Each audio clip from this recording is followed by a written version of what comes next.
ओम शांति।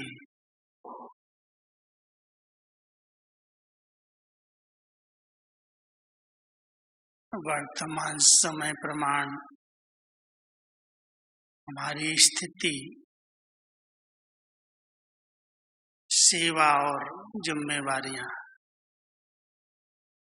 बहुत सुंदर विषय है। आप सभी बाबा के घर में आते हैं, हर एक के अंदर एक लक्ष्य रहता है। हम अपनी अच्छे से अच्छी ऊंची स्थिति बनाएं। बाबा की पूरी पढ़ाई हमारी स्थिति को महान बनाने के लिए ही है। हम सब जानते हैं, कलयुग के अंतिम समय में हर क्षेत्र में अति का वातावरण है। तमो प्रधान, तमोगुणी प्रकृति और सभी आत्माएं दिन प्रतिदिन पांचों विकारों का और पांचों तत्वों का फोर्स बढ़ता जा रहा है। ब्राह्मण आत्माएं जो लंबे काल से पुरुषार्थ करती आ रही हैं, उनके सामने भी कई प्रकार की परिस्थितियां उनका पेपर लेने के लिए आती रहती हैं। अगर बहुत काल से उन्होंने अपनी स्थिति को एक रस नहीं बनाया है, ज्ञान और योग से मजबूत नहीं किया है, तो कई बातें आत्मा को निराश कर देती हैं, उदास कर देती हैं, उलझन में ले आती हैं, मूड को बिगाड़ देती हैं। तो हम सब बाबा के बच्चे सब जानते हैं कि स्थिति ही हमारी प्रॉपर्टी है, और स्थिति अगर अच्छी है तो परिस्थितियां अपने आप क्रॉस हो जाएंगी।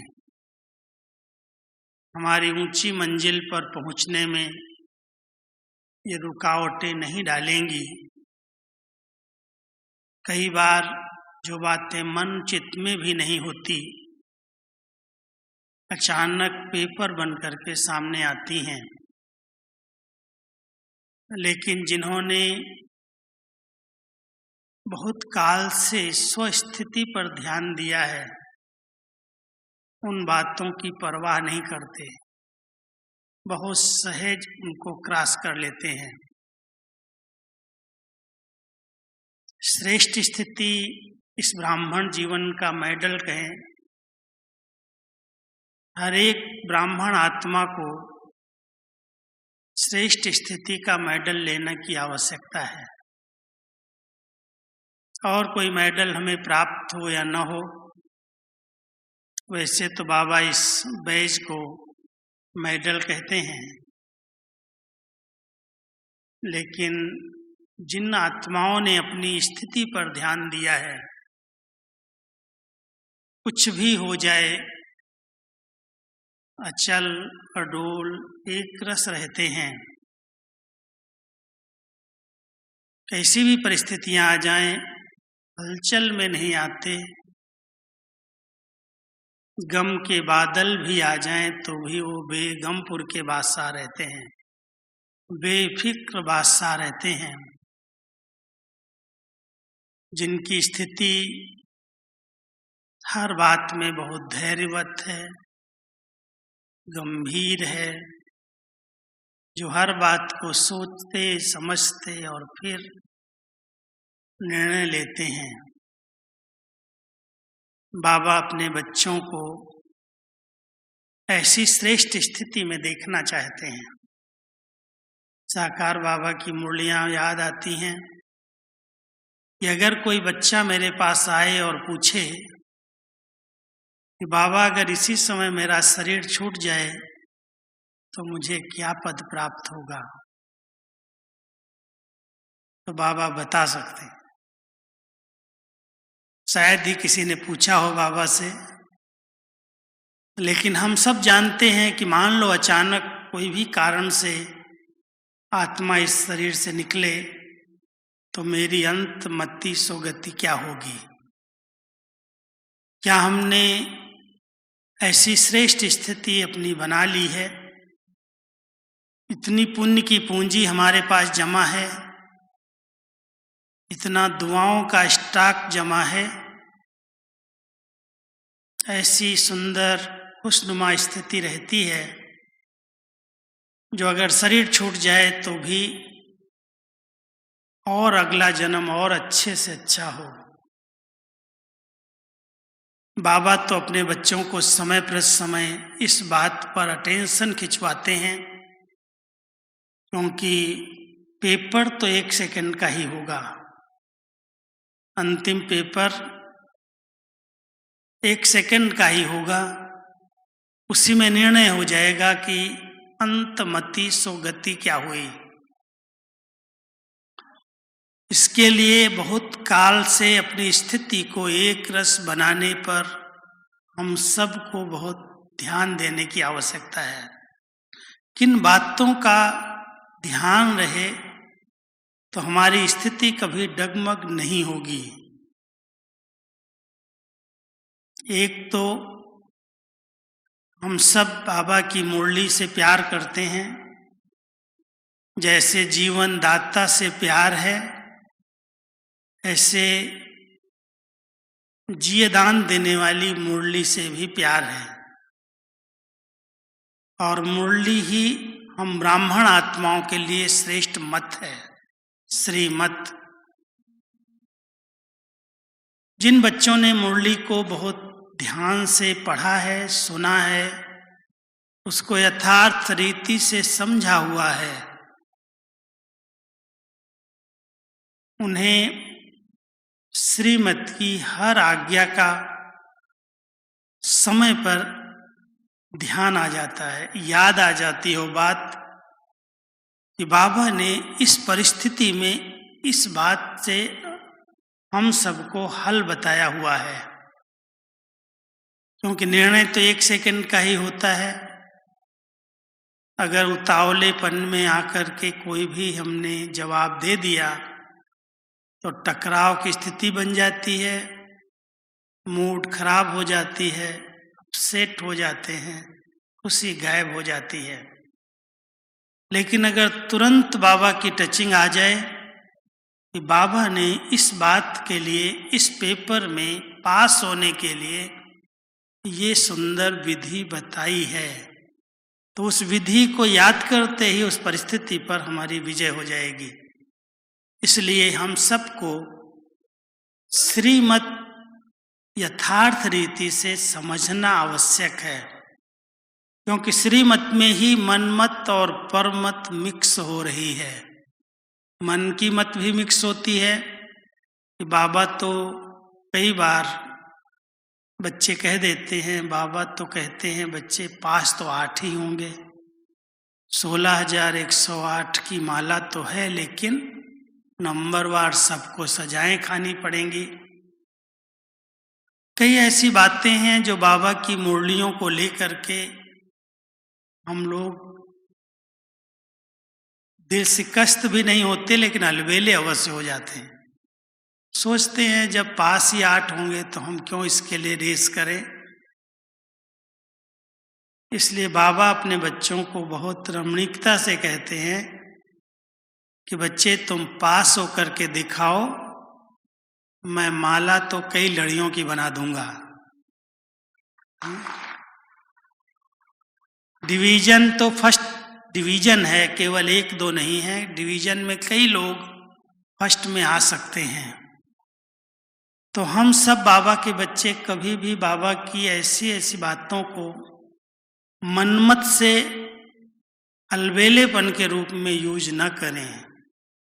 कई बार मन भी ठीक जवाब देता है, लेकिन पर मत का प्रभाव, दूसरों की मत का प्रभाव आ जाता और उसके कारण हमारी स्थिति नीचे ऊपर हो जाती है।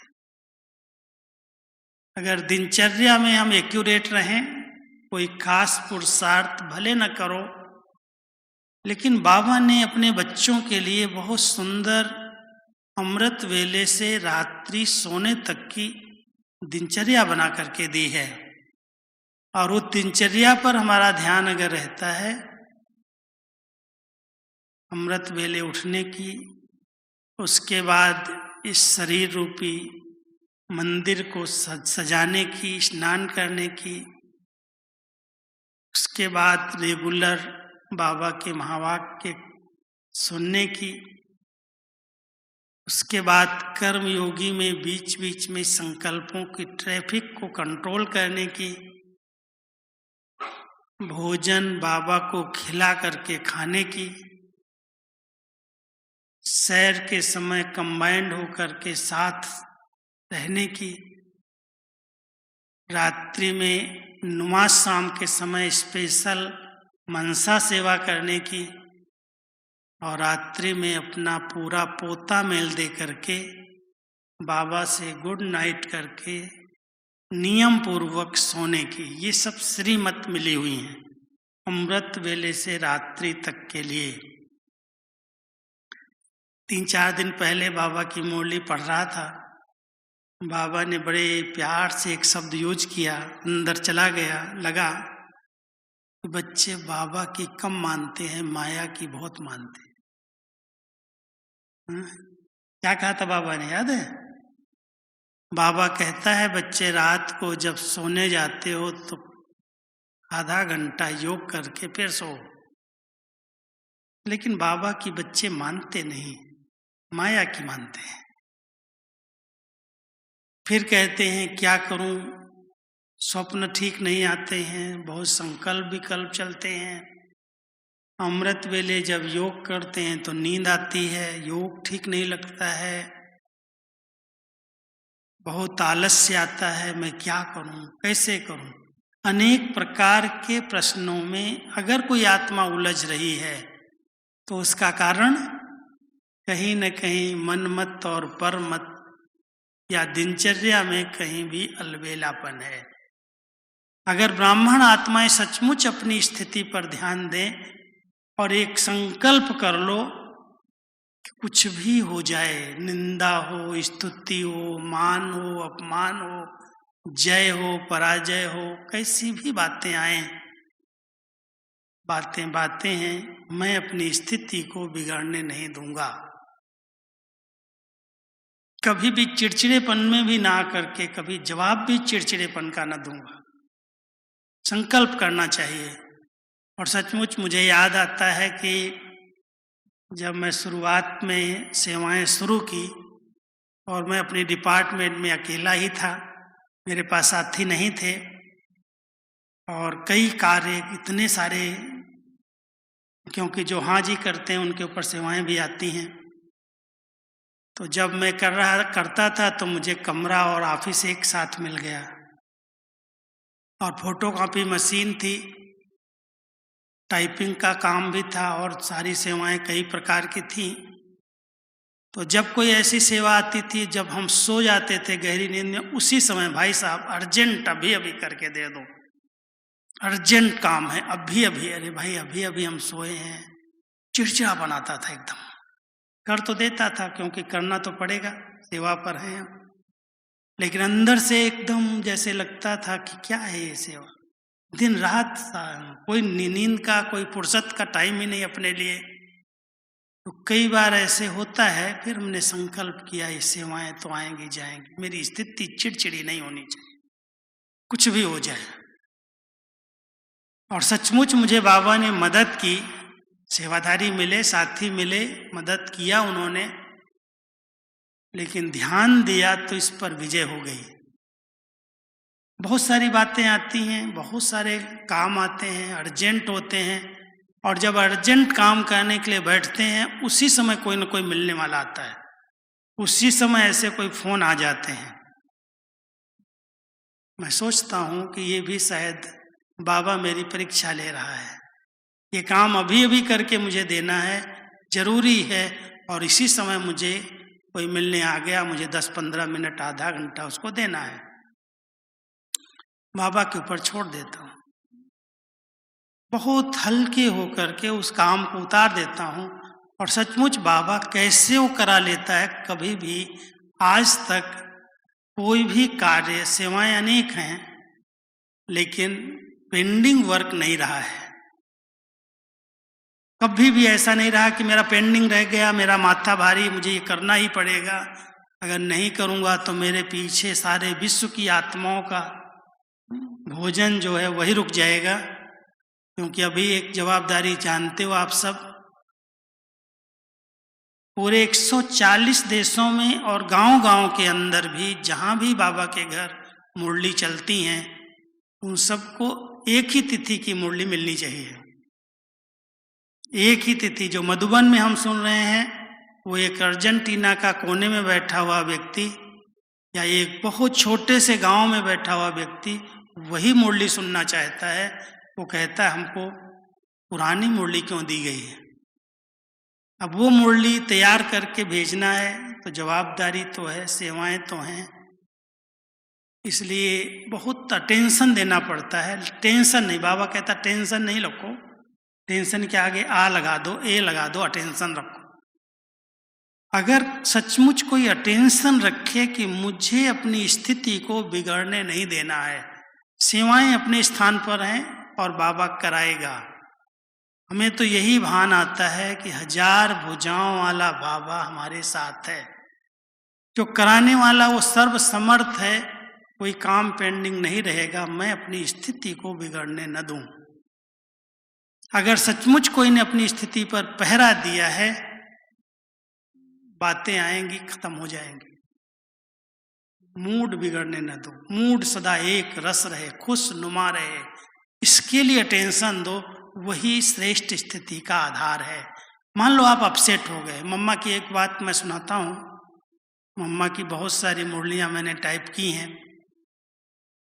मम्मा एक बात कहती थी कि बच्चे 6 मास बहुत अच्छा पुरुषार्थ करते हैं, अमृत वेला रेगुलर करेंगे, मुरली रेगुलर पंचुअल होके सुनेंगे, ब्रह्मा भोजन बहुत योग युक्त होकर के खाएंगे, अंतर्मुखी बन करके रहेंगे, बहुत अटेंशन दे करके खूब 6 मास कमाई करते हैं।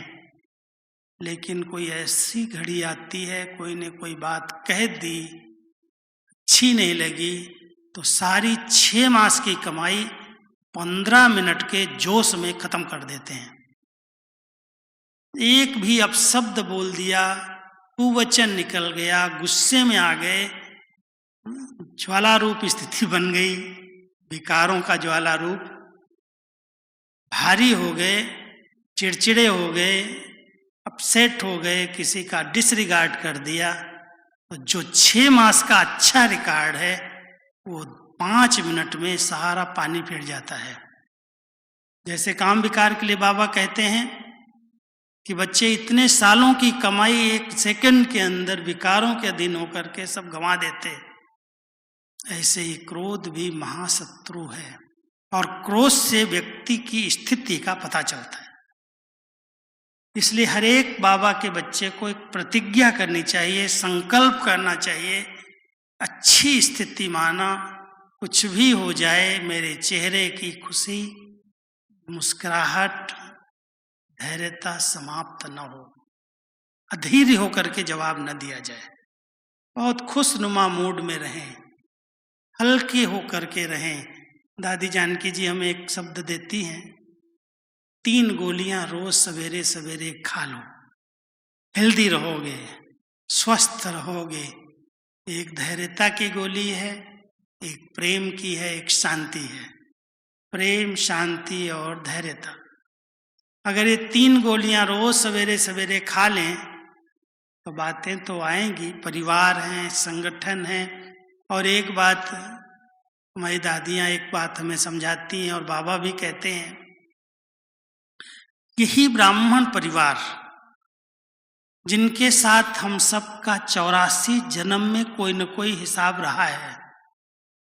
84 जन्म में भले हम अलग अलग स्थानों पर रहे हैं, अलग अलग एरिया होंगी, अलग अलग भाषाएं होंगी, कुछ भी होगा, लेकिन 84 जन्म की आत्माएं, जो देवता घराने की आत्माएं हैं, वो सब पाठ बजाते बजाते इस अंतिम जन्म में मिलेंगी। और हम सब जो मिले हैं जरूर कहीं न कहीं कोई न कोई हिसाब किताब से ही मिले हैं। और जब हिसाब किताब हमारे बने हुए हैं और चुकतू करने का केवल यही संगम का समय है, तो जिनके साथ जिनका ज़्यादा हिसाब किताब होगा वही एक दूसरे के समीप आएंगे। अब समीप आने वाली आत्माएं जो हमारे साथ रह रही हैं, अगर हम सोचते हैं इसकी ये नेचर ऐसी है, काम ऐसा करती है, ये ऐसा है, ये ऐसे है, और उससे हम डिस्टर्ब होकर के रहते हैं और सोचते हैं ये हट जाए, कोई दूसरा इसकी जगह पर अच्छा आ जाए, तो क्या होगा? जो आएगा उसके साथ आपका हिसाब किताब होगा।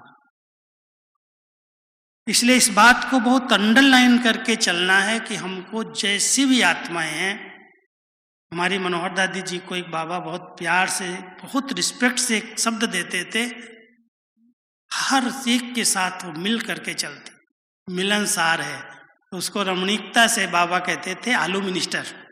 जैसे आलू जो है ना हर सब्जी के साथ मिक्स हो जाता है, ऐसे ये बच्ची जो है ना हर एक के साथ मिक्स होकर के चल लेती है।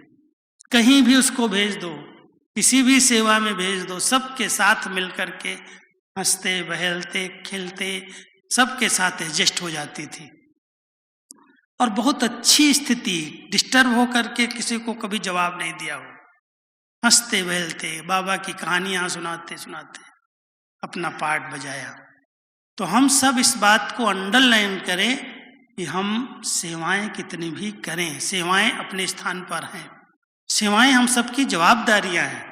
और अगर ब्राह्मण आत्माओं से सेवाएं छीन ली जाए, तो एक शब्द दादी जी हमें कहती थी, दादी प्रकाश मणि जी, कि अगर कोई कुछ गलती करता है तो उसको सबसे बड़ी सजा है उसकी सेवा छुड़ा दो। सेवा छुड़ा दो, अपने आप उसको सजा की अनुभूति हो जाएगी। हम सब बाबा के बच्चे ध्यान दें, ब्राह्मण जीवन में सेवाएं हमारे लिए उन्नति का साधन है, आवश्यक है। बाबा सब कुछ अकेला कर सकता है, लेकिन बच्चों को एक सेवा का खिलौना दिया, खेलते रहो, बिजी रहो, बिजी रहो, नहीं तो माया घुस जाएगी अंदर। लेकिन सबसे अच्छी सेवा कौन सी है? बाबा इस सृष्टि पर आते हैं नरक को स्वर्ग बनाने, बिगड़ी को बनाने वाला बाबा जब सारी सृष्टि की बिगड़ जाती है तब बनाने के लिए आता है। तो हम सबके लिए सबसे बड़ी सेवा ये है कि अगर किसी की स्थिति बिगड़ जाए, मूड खराब हो जाए, अपसेट हो जाए, तो उसको साथ दे करके उसकी बिगड़ी को बना देना, उसको फिर से स्थिति, श्रेष्ठ स्थिति की ओर ले आना, जिसको कहते हैं गिरे हुए को उठा देना। अब कोई अगर मान लो गिर रहा है तो ऐसा तो नहीं उसको और धक्का दे देंगे, उसको सहारा देके उठा देंगे। तो सबसे बड़ी सेवा है बिगड़ी को बनाने की सेवा, समय पर किसी को साथ और सहयोग देने की सेवा, समय पर, आवश्यकता के समय। बाद में करने वाले तो अनेक मिल जाते हैं, बीमारी के समय कोई परिस्थिति आ गई, आर्थिक रूप में आ गई, शारीरिक रूप में आ गई, कोई पेपर आया, उसमें अगर कोई साथ दे दे, मदद दे देता है, तो जिंदगी भर वो भूलता नहीं है। बाबा भी आज तक भी, मैं आपको बताऊं, जब यज्ञ के ऊपर पेपर आए, बहुत बड़े बड़े पेपर आए, एक पेपर आया जब यहाँ अबू आ गए, बिगड़ी पाठ का पेपर तो था ही, लेकिन बाबा पहले भरतपुर कोठी में आए, भरतपुर राजा की, जिसको ब्रज कोठी नाम दिया, फिर उसमें जब पेपर बहुत आए तो उस स्थान को चेंज करके कोटा हाउस लिया। धौलपुर हाउस और कोटा हाउस 2 बिल्डिंग लिया आबू में ही, माउंट पर। और अचानक उसको खाली करने का नोटिस आया। खाली तो ठीक किया, समय पर किया, लेकिन जब ये पांडव भवन लिया तो पोखरण राजा का हाउस था। पोखरण राजा था, पोखरण एक स्थान है राजस्थान में। और वो जब लिया तो बहुत कम दाम में बहुत अच्छा स्थान, बहुत बड़ा स्थान पांडव भवन का मिल गया। लेकिन उसके बाद उसको कोई ने भड़का दिया, ये ब्रह्मा कुमारियों ने तुमको ठग लिया, ये कर दिया, वो कर दिया। उस समय उसने बहुत विरोध शुरू कर दिया। शिफ्ट तो कर लिया पांडव भवन, छोटा सा स्थान था, बहुत छोटा। उसका घुड़साल था राजाओं का, उसको साफ सुफ करके उसमें रहना शुरू कर दिया, सारा शिफ्ट कर लिया संस्था को। इन्हों बहुत विरोध करने लगा। तो ये काबू में सिंधी पंजाबी दादा थे, नेवंत सिंह दादा। वो बहुत धाकड़ थे, बहुत शक्ति वाले थे, हमेशा उनका दबदबा था आबू में। और उन्होंने आकर के कहा कि कुछ भी हो जाए मैं पहरा दूंगा, यहाँ पर कुछ नहीं कर सकते लोग। और समय पर मदद की, साथ दिया, जरूरत थी। उसके बाद मैं समझता हूँ अभी तक, जब तक हमारी दादी प्रकाश मणि जी ऊपर थी, कभी भी कोई भी पर्व त्योहार, कोई भी चीज, कभी भी कुछ हो, जाओ इसको पहले नेवंत सिंह भाई को दे आओ, उनके परिवार को दे आओ। ज्ञान में वो नहीं चले, वो कोई इतने पक्के इस नियमों मर्यादाओं में नहीं रहे, लेकिन समय पर साथ, समय पर सहयोग दिया। आज तक भी उस परिवार के पास स्पेशल कोई भी चीज आएगी मधुबन में, खाने की, रहने, कुछ भी आएगा, पहले उनके घर में दे आओ। समय पर साथ, समय पर सहयोग, और हर आत्मा को योग्य और योगी बनाने की भावना, उसको निर्विघ्न बनाने की भावना, आगे बढ़ाने की भावना, सुख देने और सुख लेने की भावना, ये सब सेवा में आता है। अगर हम सेवाएं कर रहे हैं, ज्ञान सुना रहे हैं, एरिया बढ़ा रहे हैं, सेंटर्स बढ़ा रहे हैं, और खुद भी डिस्टर्ब और दूसरों को भी डिस्टर्ब कर रहे हैं, बाबा कई बार कहता है मेरे खाते में नील है। अगर खुद डिस्टर्ब है, दूसरे डिस्टर्ब हो रहे हैं, तो उस सेवा को सेवा नहीं कहा जाता, वो डिससर्विस है। इसलिए हम सब इस बात को अंडरलाइन करें कि सेवा किसको कहा जाता है।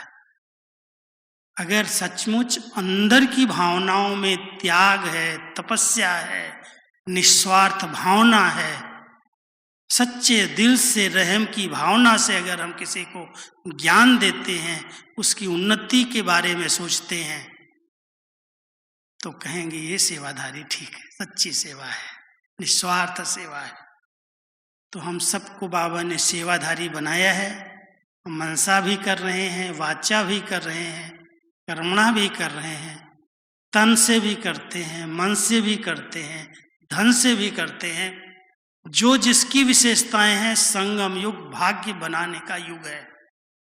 अभी नहीं करोगे तो कब करोगे, कर लो, कल किसने देखा। बहुत ध्यान रहता है मेरा, तो जितना शरीर साथ दे रहा है कर लो, कल किसने देखा। इसलिए खूब बाबा की सेवाएं, क्योंकि स्थापना का इतना बड़ा कार्य, विश्व परिवर्तन का कार्य, मनुष्य आत्माओं को जन जन तक भगवान के अवतरण का संदेश देने का कार्य, बहुत बड़ी सेवाओं की फील्ड है।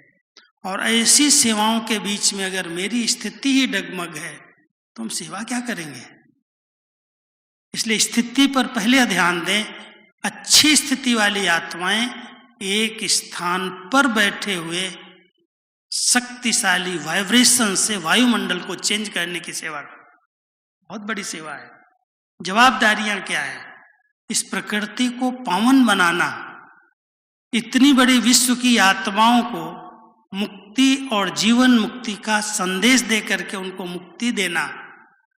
हम सोचें, विचार करें, सचमुच क्या हम उस मुक्त स्थिति में रहते हैं। किसी भी बंधन में अगर मैं आत्मा बंधी हुई हूं, थोड़ा सा विचार करना, सुनना नहीं, सिर्फ सोचना। मुझ आत्मा को कौन से बंधन अपनी तरफ खींच रहे हैं, और अगर मैं बंधन में बंधा हुआ हूं तो दूसरों को मैं मुक्त कैसे बना सकता हूं। मुक्तिदाता बाबा के हम सब बच्चे हैं, और सबसे बड़ा बंधन है मन के व्यर्थ संकल्पों का बंधन।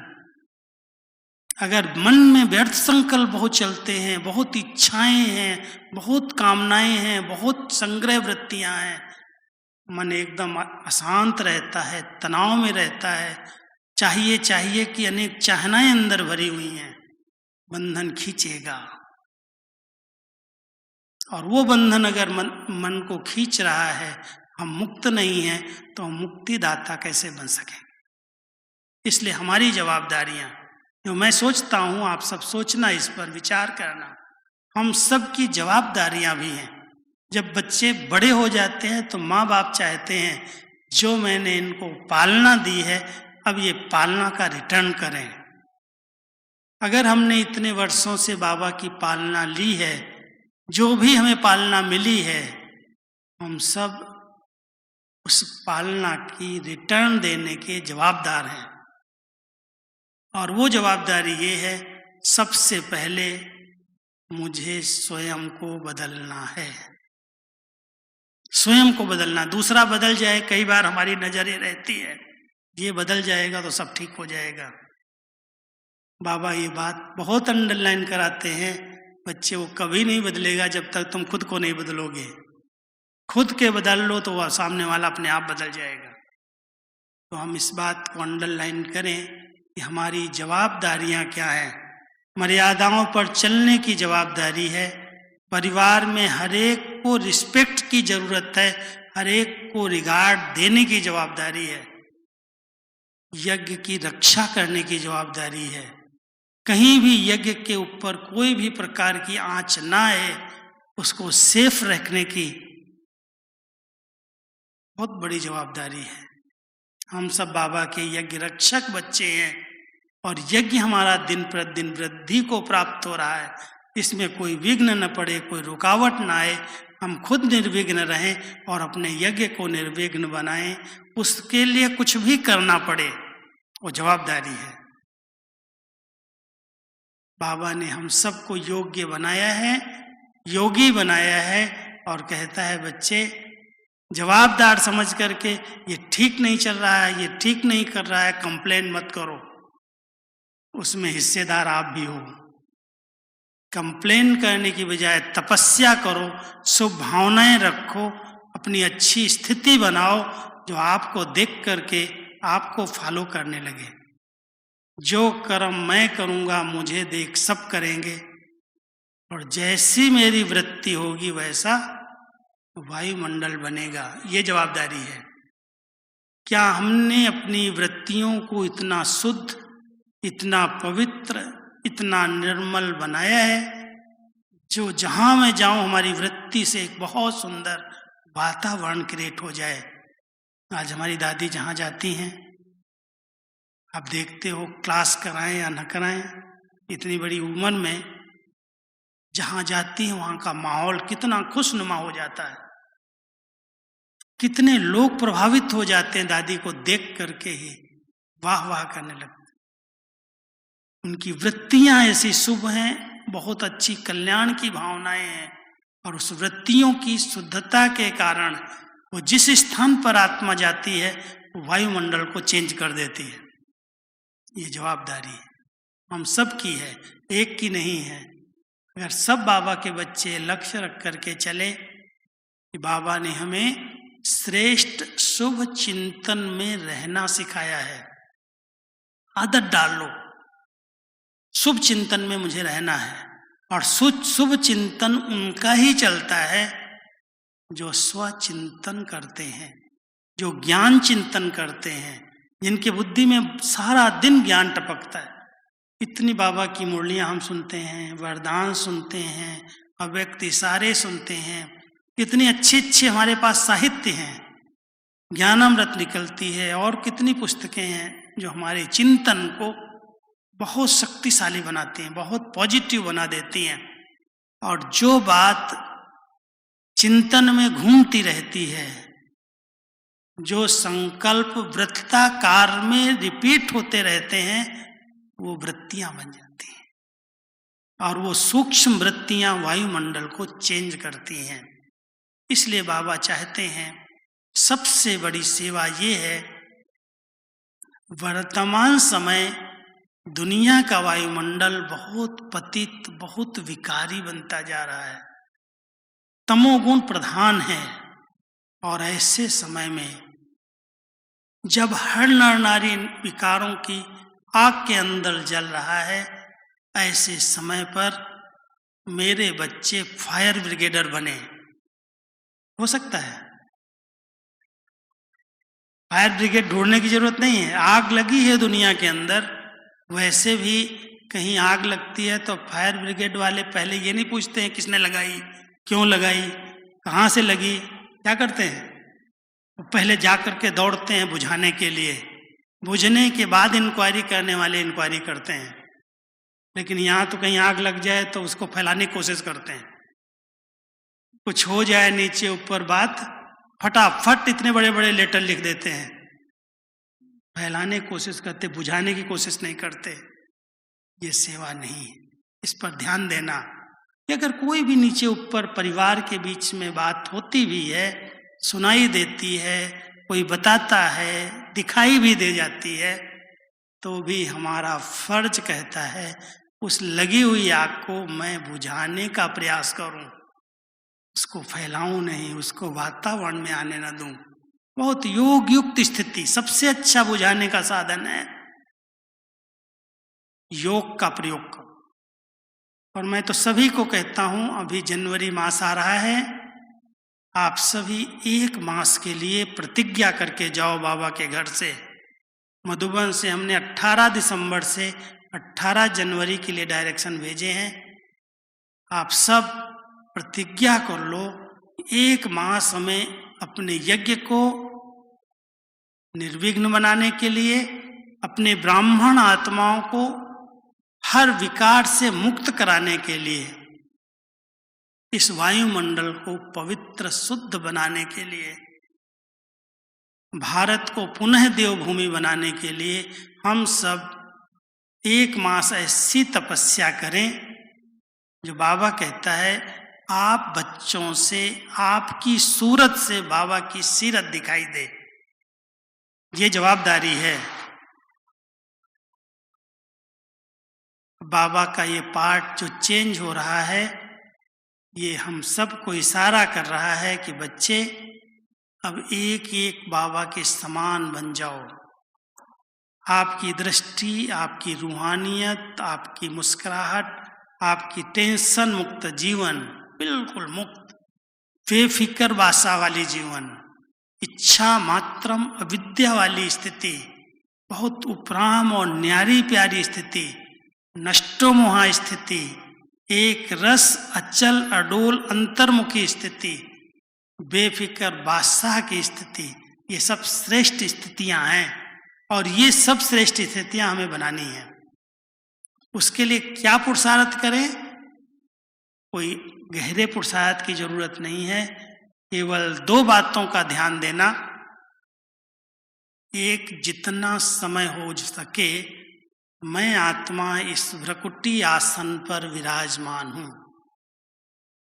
चाहे आत्माभिमानी स्टेज कहो, चाहे देही अभिमानी स्टेज कहो, चाहे विदेही स्टेज कहो, चाहे अशरीरी स्टेज कहो, चाहे अव्यक्त स्टेज कहो, जितनी भी वर्णन की गई हैं, ये भिन्न भिन्न समय के प्रमाण स्टेजेज बनी हुई हैं।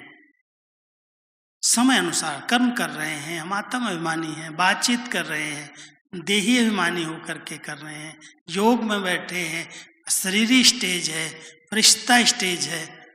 तो अलग अलग कार्य के अनुसार ये स्टेजेज हैं, लेकिन अभ्यास केवल यही है कि मैं आत्मा इस शरीर में, इस शरीर से भिन्न भ्रकुटी आसन पर विराजमान। जितना हो सकता है देह भान से डिटैच रहने का पहला अभ्यास चाहिए। और दूसरा अभ्यास है सब कुछ देखते सुनते हुए मुझे देखते हुए भी नहीं देखना। कोई भी व्यर्थ और नेगेटिव बातें अगर मुझे दिखाई और सुनाई देती हैं तो मुझे उस पर चिंतन नहीं करना है। जवाबदार बाबा बैठा है, अपने आप ड्रामा अनुसार हर आत्मा को शिक्षाएं मिलेंगी, समझ मिलेगी, इशारे मिलेंगे। मुझे उसको देख करके अपने को डिस्टर्ब नहीं करना है। मैं आत्मा व्यर्थ से मुक्त हो जाऊं बस। आप सब ये लक्ष्य रखना कि व्यर्थ संकल्पों की क्यों मुझे न लगे, मेरे पास न लगे। कोई भी बात आती है सेकंड में फुल स्टॉप। ड्रामा कल्याणकारी, नथिंग न्यू। जिसने साक्षी दृष्टा स्थिति में रहने का अभ्यास कर लिया वो पास हो जाएगा। और अगर साक्षी दृष्टा स्थिति नहीं बना पाई, क्यों क्या कैसे के प्रश्नों में उलझ गए और प्राण निकल गए तो अंतमति सोगति। इसलिए बाबा हम बच्चों को अंतिम समय के लिए तैयार कर रहे हैं। बच्चे, अंतिम समय समीप है। अचानक कुछ भी हो जाए तो आपकी ऐसी स्थिति हो तो एक सेकंड में आत्मा, कई बार एक शब्द बाबा यूज करता है, मक्खन से बाल निकल गया। ऐसे शरीर से आत्मा निकल के उड़ के बाबा के पास चली जाए। अभ्यास करने की जरूरत है। तो हम सब बाबा के बच्चे, और कोई गहरा कोई स्पेशल पुरुषार्थ करने की बजाय एक साक्षी दृष्टा स्थिति में रहें। दूसरा, जितना हो सके अपनी आत्मिक स्थिति में स्थित रहने का अभ्यास करें। अगर कोई बातें आपको सुनाए भी ना तो ऐसे सुनो जैसे ऊपर से जा रही, अंदर नहीं जा रही। मुझे उस पर लेना देना कुछ नहीं है। मुझे कोई सुनाता, मैं कहता मैं कुछ नहीं कर सकता हूं, मैं शुभ भावना का दान दे सकता हूं। शुभ चिंतक वृत्ति रखो, बाकी जो जिसके हिसाब किताब है सबके सामने आने वाले ही हैं। हमारी शुभ वृत्तियों से वो सूली कांटा बन जाए ये भावना जरूर है, लेकिन हरेक की कर्म गति अपनी अपनी है और उस कर्म गति से कोई छुड़ा नहीं सकता। बाबा कहता मैं भी नहीं छुड़ा सकता हूं। मैं समझ देता हूं, युक्तियां बताता हूं, विधि बता देता हूं, चलना आपका काम है। चलोगे तो बहुत सहज पार हो जाओगे और नहीं चलोगे तो बाबा साक्षी होकर के देखेगा। इसलिए हम सब बाबा के बच्चे बाबा के घर में भाग भाग करके आते हैं। बाबा की अव्यक्त पालना का बहुत वंडरफुल अनुभव भी करते, लेकिन एक संकल्प आता है कि सब बाबा को अपने बाबा की पालना का रिटर्न देने का अभ्यास कर। मुझे रिटर्न करके रिटर्न जर्नी में जाना है और रिटर्न यही है कि हमारी स्थिति एकदम निश्चिंत, बेफिक्र, कुछ भी हो रहा है हलचल में ना आए, मूड बदले नहीं तो एक भाई हमारे जगदीश भाई ने एक बार एक किताब बनाई थी, शायद अभी लिटरेचर में नहीं है, दिन में कितने मूड बदलते हैं। तो उन्होंने 56 प्रकार के मूड बनाए थे। कैसे कैसे चेंज होते, छोटी छोटी बात में मूड चेंज हो जाता, चेहरा बदल जाता। और बाबा क्या कहता है, एक भाई ने आज मेरे को नेपाल से प्रश्न लिखा, लिखते रहते हैं कुछ न कुछ। बाबा की साकार मुरली में शायद आज या कल आया था, सुर मंडल के साज से सांडा क्या समझे, कुछ ऐसा शब्द था ना, आज ही था ना। तो मेरे पास आज ही प्रश्न आ गया मुरली में, ये मोबाइल पर ही प्रश्न आया। तो मैंने उसको बोला, भाई ये सुरमंडल का साज बज रहा है बाबा का, ये देखो कितना अच्छा साज, मुरलियां हम सब सुन रहे हैं। अब ये सुरमंडल के साज में जब इतना अच्छा माहौल है, उसके बीच में अगर कोई अहंकारी व्यक्ति बैठा हो, जिसको वहम हो कि मैं तो बड़ा पढ़ा लिखा हूँ, मैं बड़ा विद्वान हूँ, कोई पता क्या करते हैं, ये बाबा की मुरली कभी हिंदी में, कभी इंग्लिश में, कभी सिंधी में, लगता ही नहीं है कोई मुरली की कोई विषय है, कोई टॉपिक है। कोई ऐसे ऐसे शब्द मेरे को लिखते हैं। मैं कहता हूँ भगवान वाच, भगवान के बातों को समझना ये सोने का बर्तन चाहिए, ऐसे नहीं समझ में आएगा। शेरनी का दूध सोने के बर्तन में ठहरता है। ये परमात्मा के महावाक्य, भाषा के बीच में क्यों जाते हो? उसकी भावनाओं को समझो, उसके प्यार को समझो, उसकी दया दृष्टि को समझो। बाबा ने उस दिन कहा भगवान की कृपा दृष्टि है जो तुमको सिखा रहा है, शिक्षाएं दे रहा है, इससे बड़ी और कृपा क्या होगी? तो हम सब बाबा के कृपा पात्र हैं जो बाबा की मुरलियां सुन रहे हैं। लेकिन अगर ये होगा मैं तो पढ़ा लिखा हूँ, मैं तो विद्वान हूँ, मुझे तो इतना सारा शास्त्रों का ज्ञान है, उसका जो घमंड है ना, उसको बाबा सिंधी में एक शब्द देता है सांडा। सांडा कहता है सांड को नहीं, बैल को नहीं, लेकिन वो जो गिरगिट होता है ना, क्या बोलते हैं हिंदी में तो गिरगिट कहते हैं, वो जो अगर आप उसको पत्थर ऐसे मारो ना तो ऐसे खड़ा हो जाता, लाल पीला दिखाता, शकल बिगड़ता, भागता नहीं है वो, भागता नहीं है, छिपकली जैसा होता है, रोड पर चलता है तो ऐसे खड़ा हो जाता है गिरगिट, तो उसको सांडा कहता है। माना जिसको थोड़ा सा भी अहंकार होता है वो परिवर्तन करने की शक्ति नहीं होती। तो अगर कोई की श्रेष्ठ स्थिति है तो इस सुर मंडल के साज का वो आनंद ले सकता है। तो इसलिए ध्यान देना कि हमें कभी भी अहम और बहम में नहीं आना है। अहम और बहम ये दो बहुत बड़ी बीमारियां हैं। एक मैं सब कुछ मैं जानता हूँ, मैं बहुत समझदार हूँ, मेरे जैसा कोई नहीं है, ये अहम भाव आ जाता है। और जब बहम आता है तो पता नहीं मेरे लिए क्या लोग सोचते हैं, मेरा तो कोई पुरुषार्थ ही नहीं है, पता नहीं मैं बन पाऊंगा या नहीं बन पाऊंगा, मुझे तो इतने विकारी संकल्प विकल्प आते हैं। अपने लिए बहम, परिवार के लिए बहम, ये कहते कुछ हैं, पता नहीं अंदर क्या है इनके। तो बाबा कहता है ये जो दो बीमारियां हैं ना, अहम और बहम की, ये कैंसर की बीमारियां हैं। ध्यान देना, अंदर अंदर खोखला कर देती हैं वो, जब तक प्राण नहीं निकलता तब तक छोड़ती नहीं है। इसलिए हम सबको कभी भी ना अहम में आना है, न बहम में आना है, न दिल शिकस्त होना है, न बहुत अपने को समझदार समझना है।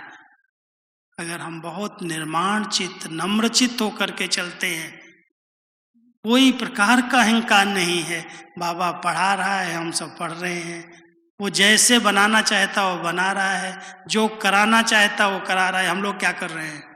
हम तो खिलौने बन करके खेल रहे हैं, वो नचा रहा है, हम नाच रहे हैं। इसलिए इतने नम्र चित्त, निर्माण चित्त बन करके रहना, यही श्रेष्ठ स्थिति की निशानी है। तो हम सब बाबा के बच्चे आज के इस शुभ दिन पर बाबा से मिलन मनाने आप सब आए हो, और कल बाबा का, ब्रह्मा बाबा का लौकिक जन्मदिन मनाने वाले हैं। तो कुछ तो गिफ्ट देंगे ना बाबा को। क्या देंगे गिफ्ट? श्रेष्ठ स्थिति के आसन पर रहना और अपनी निमित्त भाव से जवाबदारियों को समझ करके, जवाबदारियां संभालते हुए सेवा में नंबर 1 ले लेना।